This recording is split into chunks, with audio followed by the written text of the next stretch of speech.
Naliligaw. Inanita. Ito na tayo. Excited na kayo? Yes. Naku eh. Opo. Ang ingay. Okay, picture na. Picture muna tayo, Nathan. Babay na kayo kay kuya. Bye-bye. Dito, daddy ah. Gusto nyo dito?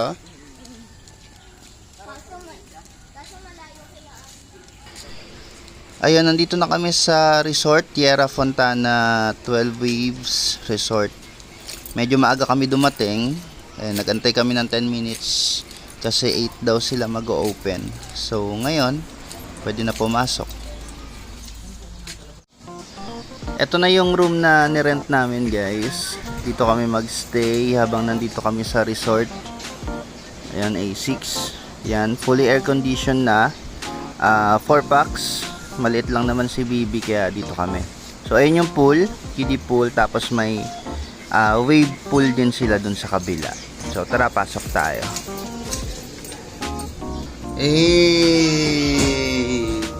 Medyo madilim ah. Saan kayo ang tatlo? Diyan. Dito kami tatlo nila, Bibi. Tapos dalawa kayo. Hindi naman kayo matutulog. Magsiswimming naman kayo eh. Ngayon, nandito na tayo sa labas. Ito yung wave pool nila. Ayan. So, kailangan daw may 25 guests para i-operate yung pool. Tapos, 19 minutes siya mag-ooperate. So, ibig sabihin, hanggat hindi kami umaabot ng 25 dito sa resort, hindi siya paanda rin. So, dito muna kami habang nag-aantay sa kiddie pool.